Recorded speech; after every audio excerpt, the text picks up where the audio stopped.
friendly reminiscing about Radhika Saanthwanam by Muddu, which I had the privilege, pleasure and honor of presenting in the form of a dance drama in what has been considered widely as its very first stage adaptation. This controversial work is very well known.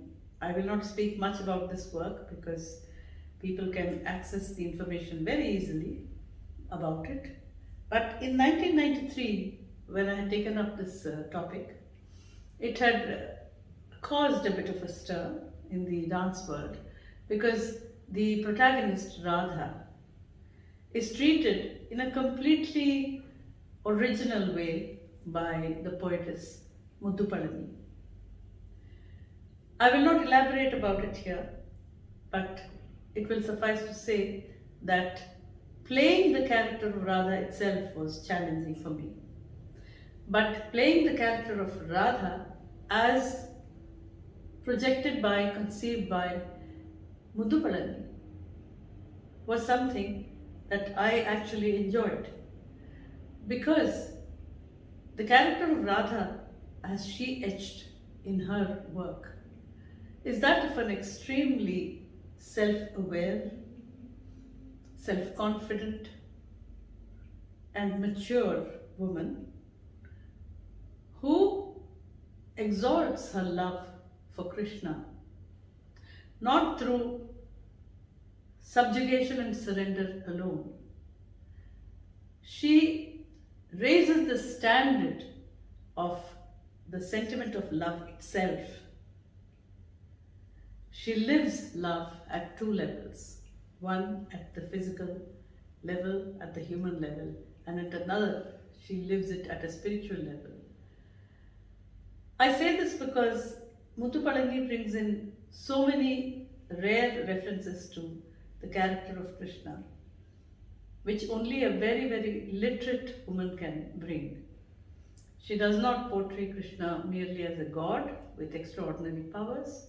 She portrays Krishna as a man with all his flaws, with all his failings, with all his vulnerabilities, and yet the godly side of his nature also comes through on certain occasions in the play. These were aspects that attracted me to this particular work by Muddu, and that was the reason why, though I thought playing the character of Radha as popularly projected, that is the submissive Radha, who will do anything because she loves Krishna, was a stereotype that has been broken by Muddu way back during her times in the Tanjavur court. And when I read it, I read the translation also, but I read it in the original as I'm comfortable with reading the Kavya Bhasha in my mother tongue Telugu. And I found that it had a certain, her work has a lyricism, it's of very high literary quality, it conforms to all the tenets of a classical Sringara Prabandha, and yet it presents a very, very contemporary vision. I say contemporary because this vision would be relevant even today if it is applied to a male-female relationship, even in today's context. It's very interesting work, no doubt.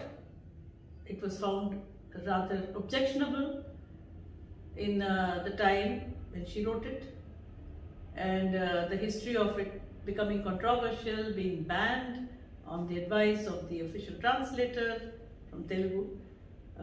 On his advice to the British, the book was banned and later reinstated by the efforts of no less than another Devadasi, the redoubtable Bengaluru Nagaratnama.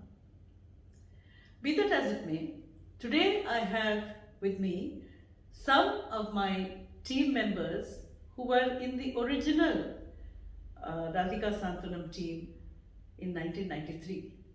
And I look forward to hearing their reactions, their memories, sharing their memories, and I look forward to their sharing things with me today which they might not have shared at that time. I welcome all of you and I leave the stage to you. I want to ask you why you, if at all, you found something interesting in Radhika Saanthwanam, being a part of it. If at all there was something you took away, what was it? And if there were any memories you'd like to share, please do share it with me and with our listeners. Pranam Didi. Radhika Saanthwanam. It takes me back when ages back, when I think I was still waiting for my result to come out for the 12th standard, and it was something which was very exciting for me. I was excited because the bold topic you had picked up. I was excited because I was waiting and I was wondering how Sapna Didi is going to do what the poet is actually saying in the poem.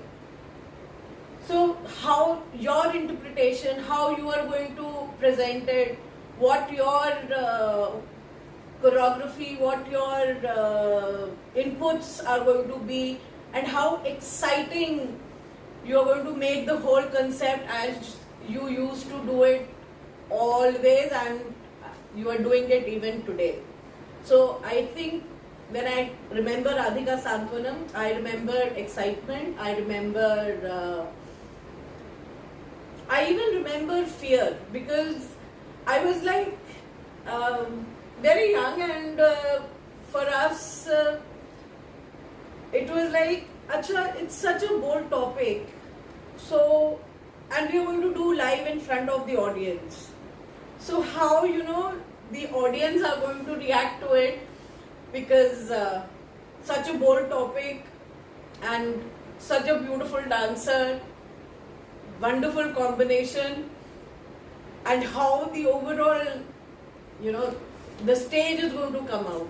So for me it was just wonderful, and it was a lovely learning experience. Muddu Palani's Radhika Saanthwanam was first adapted to dance by Swapnasundari ji in 1993. There were four main characters in this dance drama: the Krishna, the Radha, Ila, and Chiluka, the parrot, messenger between Radha and Krishna. The character of Krishna was played by Kala Krishna ji. The character of Radha was played by Swapnasundari ji, Ila by Prafulla, and Chiluka, the parrot, was played by me. We had a wonderful, great time in the rehearsals. I fairly remember the rehearsals being conducted in Don Bosco School, Malakpet, Hyderabad. The rehearsal used to start in morning and used to go till late evenings. And I know that it was a very challenging process of choreography, and wonderfully choreographed by Swapnasundari ji. I used to practice my dance sequence and sit through the whole of rehearsal watching how they choreograph all these intricate dance sequences of erotic pieces in the dance drama. And sometimes Swapnasundari ji even asked me to watch the rehearsals of the duet dance sequences of Radha and Krishna as a audience point of view, and suggest if there is any vulgarity or anything in that. And she, being such a wonderful choreographer, she choreographed the sequences so aesthetically beautiful, wonderful. I really feel very fortunate to be a part of this dance drama? Namaste. It is almost 30 years since we had presented Radhika Saanthwanam. The first memory which comes to me when I think about the ballet is about Radha and Krishna, which was beautifully portrayed by Krishna sir and Swapna Didi. The way Didi had conceptualized the whole ballet, the choreography, the expressions, where the scenes between Lord Krishna and Ila, and the scene where Radha is shown she's passing through a lot of pain when she feels that Lord Krishna is moving away from her, and where Krishna comes to pacify Radha, was so beautifully choreographed. Like, I was really glad that I was part of that ballet, because for me, watching a big artist, that was the first time. Let me ask you, is there anything remarkable or special that you remember about the rehearsals or the concert of Radhika Saanthwanam? I remember that almost everybody had to attend rehearsals, especially the last few rehearsals. I used to insist that the whole team attend the rehearsals, even though only 2 or 3 artists were practicing their sequences. And this was because not only was Radhika Saanthwanam a new and bold subject, which I wanted every member of the team to get involved with, but it was also because I wanted the character of Krishna and Radha, the interaction between them as conceived by Muddu Palani, to be understood and appreciated by the team which was performing the ballet. Many people were non-Telugus, and the challenge for me was to be able to bring out the intensity of the Krishna-Radha interaction, even if the viewer was not following the rich poetry behind that, what was being sung at that time. We, of course, were responding to what was said in the poetry, but my challenge as a choreographer was to communicate the essence of the poetry and take it beyond comprehension of the word itself. So, I'll give you an example. There was one sequence where Radha refers to Krishna, reminisces about him, and she says that I have known this handsome Krishna from the time he was an adolescent, with a very, very soft moustache, like a down on his upper lip, till today, when he is a majestic, handsome man with a grand moustache. Now here she is referred to the moustache as a sign of growth of the male. Now I had given Krishna, the adult Krishna, the moustache. But there were people who felt that it was strange, or it was very unusual to see Krishna with a moustache. So they continued to express these reservations.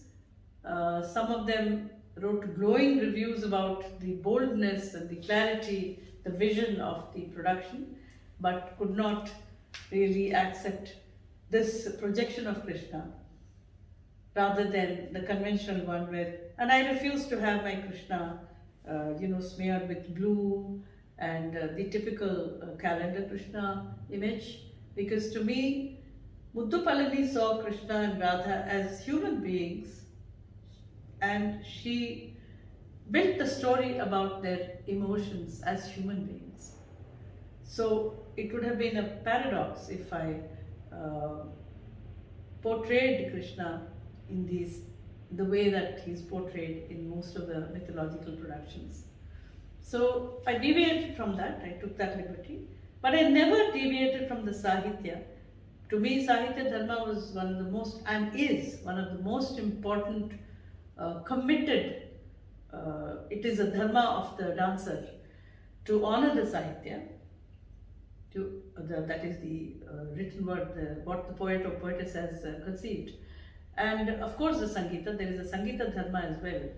And there is a Dharma to the Rasa, which is the emergent of effective use of Sahitya and Sangeeta. All this has to be done together. So this was what I was trying to do, but way back when I was in my early 30s. And to me, this was a learning experience. I was very keen that some of the team members who were my disciples and are my disciples even today see this and see the idea behind the choreography, the vision behind the choreography. I wonder if that went through, and I'd be interested to know if anyone noticed these or responded to these or took away any impressions of this effort. Rehearsals. I remember being a part of Kuchipudi Dance Center repertoire group. So our rehearsal had started 3-4 months before the production was there, and we had to learn all the dance sequences. They were ample of dance sequences, and we had to learn all of them, and then we left for Hyderabad. And I was very excited because that was the first time that I was going to Hyderabad, and I was not just going for 2-3 days. I was going there for good 20-25 days to teach the other dancers, Hyderabad dancers. So that was something which was very happening and very exciting for me at that time. I even remember when you and Sir used to rehearse, when you had come to Hyderabad and we were rehearsing, the overall group was rehearsing. So I remember you and Sir dancing and the scenes happening, and I mean we were all very young and we hadn't seen anything of that sort.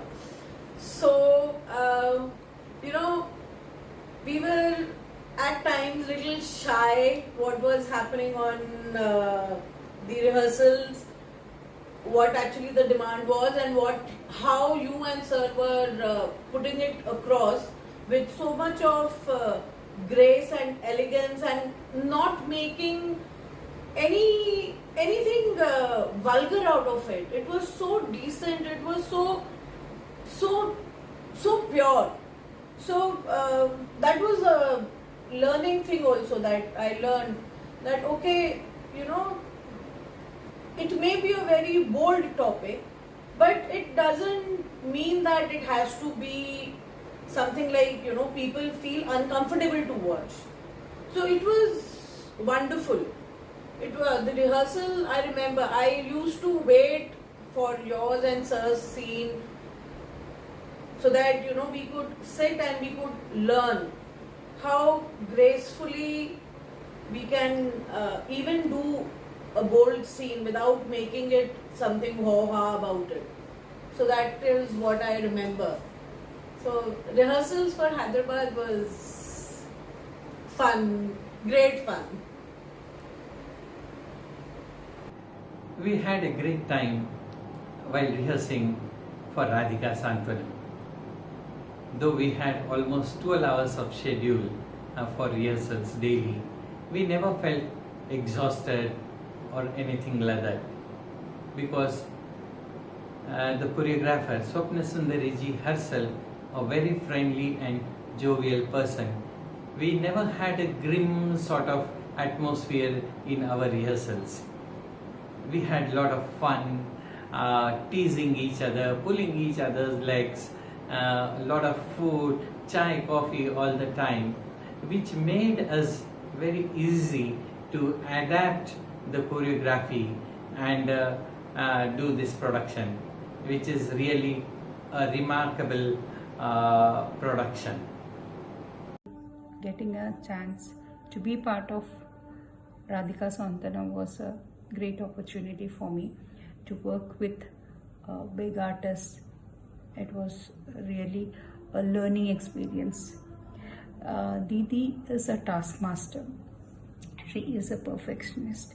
She takes care of every detail of choreography, the expressions, and the costumes.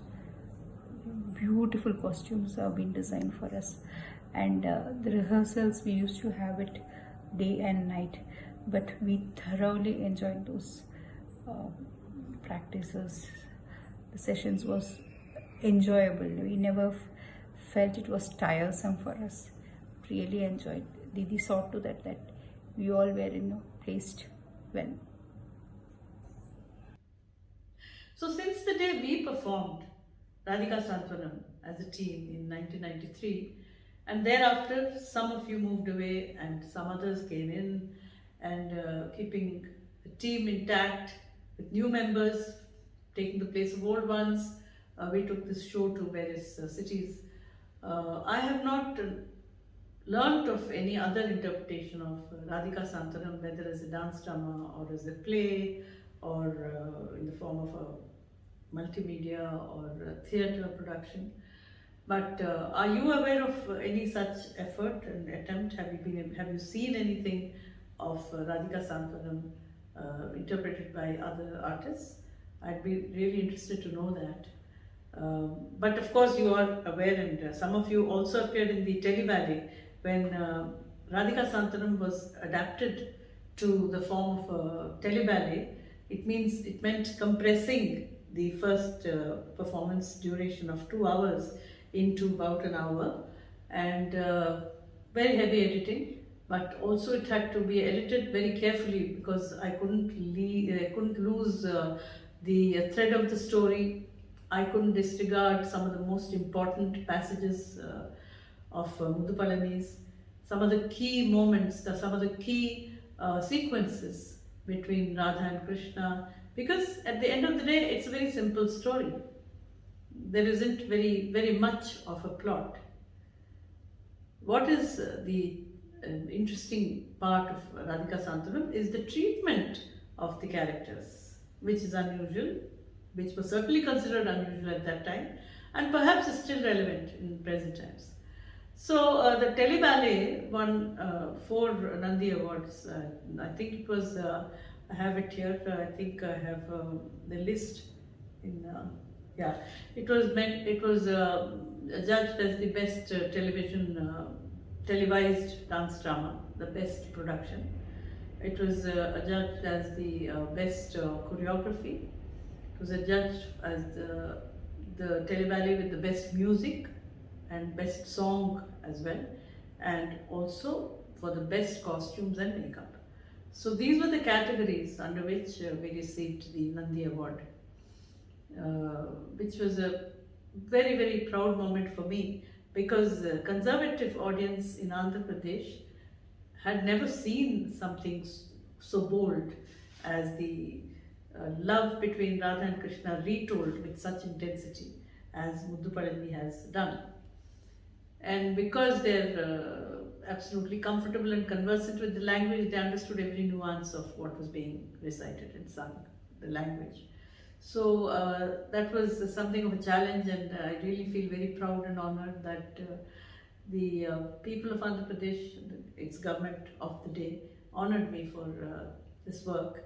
And I must of course here acknowledge that without my mother, late Srimati Sarla Rao, musician, music composer, vocalist herself, very eminent music composer, without her rich and varied and extremely melodious music that she provided for the ballet, by adapting the most difficult padyams, the verses of Muddu Palani, without breaking the chandas, without breaking its sense, without breaking the syntax, to the form of present day Carnatic ragas, and also making them suitable for dance interpretation. Whenever I wanted repetitions, the repetitions would be provided, but care was taken to see that the sense of the padyam was not lost, and even if the sentences ran into 1.5 lines, the break would be given at a suitable point. This is all very, very challenging work for any music composer, and I really bow to my mother, both in admiration, gratitude, and immense artistic respect for her work, for her abilities, and contribution not just to my career but particularly to my ballets, and most noteworthy being Radhika Saanthwanam. Coming back to this question, do tell me if you've heard or seen or learnt of any other representation of Radhika Saanthwanam since we staged it in '93. Didi, for me, the name Muddu Palani as a poet was introduced by you and only you. As per my knowledge, till date, I don't remember actually seeing any production or any work on her except for what we had done as Radhika Saanthwanam in 1993. So I really don't have any knowledge on that except for what we did as Kuchipudi Dance Center. I have not seen any stage adaptation of Muddu Palani's life nor her works after Radhika Saanthwanam by Swapnasundari ji in 1993. I don't remember watching any other artist perform for this adaptation. I had some enjoyable moments, truly challenging also. For instance, when I staged this Radhika Saanthwanam by the invitation of Telugu University at Kuchipudi village, there was a festival of dance dramas and I was asked to present this work. So I took the team and we presented it. It was a particularly well received show. After that, one of the the patrakars, the journalists, local journalists came and asked me a few questions for a piece he was writing, and then he came to the question of the interpretation of the intense interaction between Radha and Krishna and their sequences together, duet sequences. So he kind of went around the whole point and said, it was very, very, very tense, and the whole thing came across very well, but don't you think that it's a bit, too bold to stage through classical dance? So I knew what he was getting at. So I said, what exactly did you find too bold? So he said, no, when you read these sentiments and sequences and the conversations between Radha and Krishna, you comprehend it, you feel the intensity. But when it is portrayed on the stage with two live performers in front of you, they're actually enacting it, then it becomes a little embarrassing. So I said, what did you find embarrassing? He said, the sequences of intimacy, the sequences of love. I thought now I should answer it as honestly as I can. So I said, may I take that as a compliment? So he was taken aback. So I said, you see, if two artists in this hot weather of Andhra Pradesh, on an open air stage, in a warm month, I think it was March, April, whenever it was, and Andhra Pradesh is always warm. If two artists clad from head to toe, heavy jewelry, silken robes covering our bodies, are able to enact sequences of intimacy and project moments of passion which are strong enough, which stir you enough, which move you enough and involve you enough to feel that it is too much, then I would say it is a tribute to the artistry of the artists. You can do the same thing, you can see all this happening with half-clad artists on the celluloid. You can see this happening in television, you could see this happening, but the challenge here is that the classical dancer is using gestures, expressions, projecting rasa, emotions, striking poses, striking attitudes, using the gaze, using the facial expressions so effectively that the audience really starts to feel that there is a very, very intimate scene happening in front of them. All this done with the discomfort of being fully robed, wearing every kind of accoutrement,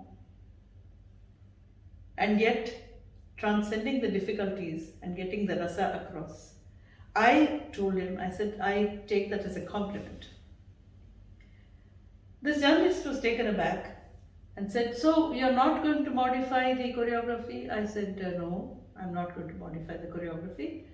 He said, don't you think if you modify the choreography, more people would see it? I said, well, today's audience had a number of children, elderly people, and also women and men.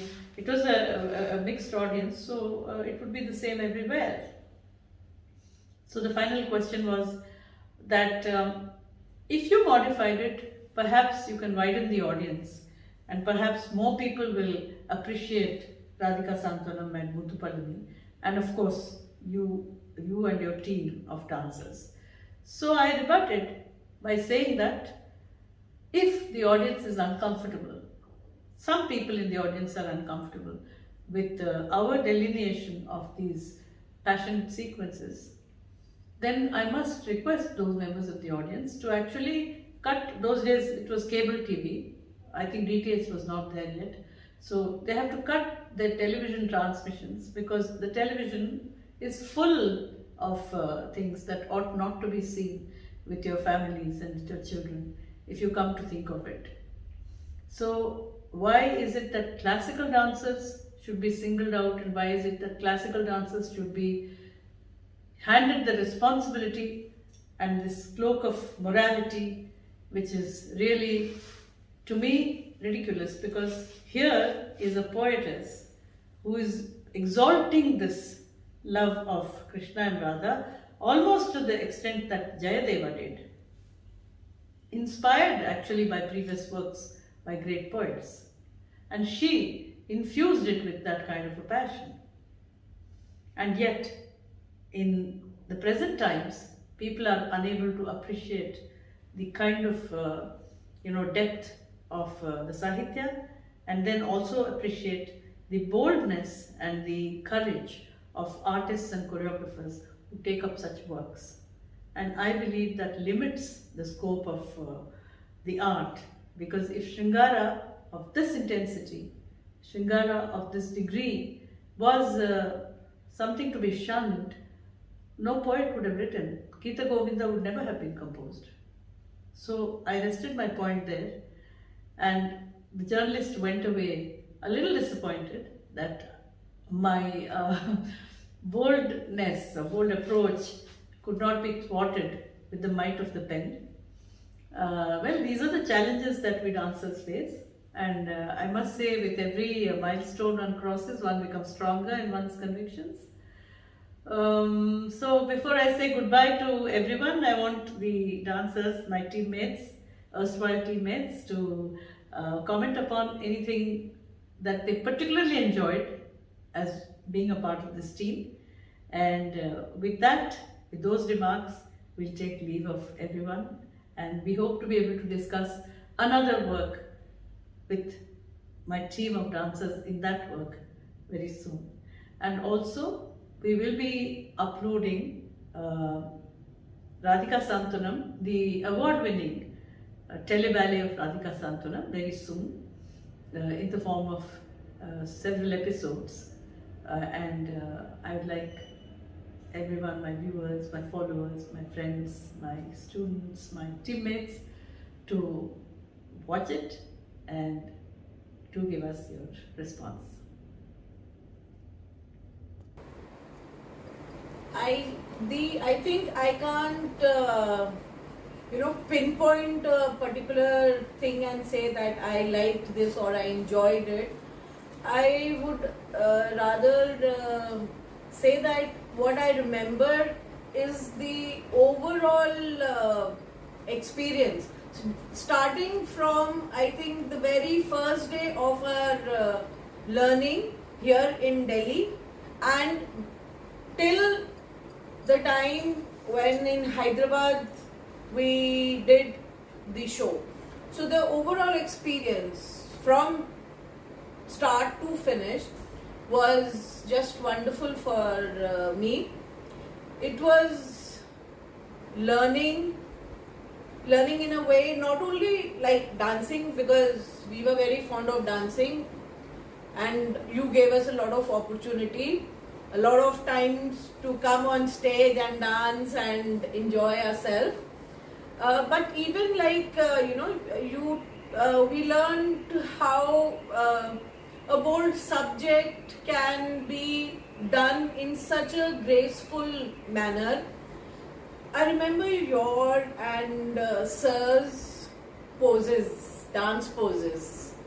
They were just mind-blowing. But still, they were so graceful, they were so subtle, they were so decent to look. And how gracefully you carried the overall concept of the poet. It was just wonderful. So for me, I can't just pinpoint one. It was the overall ballet, Radhika Saanthwanam. I like taking challenges in life, and getting Radhika Saanthwanam on stage was not that easy. And Swapnasundari ji took it as a challenge to bring it in a form of dance drama on stage. And I really feel proud to be a part of this challenging process by Swapnasundari ji. As mentioned earlier, I am glad that I was part of Radhika Saanthwanam. Our group consisted of artists from different parts of India. But working with Didi, we never felt that we had come from different gurus. It was a learning experience to be working with Didi. New choreographies, learning different types of expressions from Didi. It was really a beautiful journey. And we had practice sessions, which starts in the morning and it goes on till late in the evening. But which we thoroughly enjoyed it, and the final result of the performance was really splendid.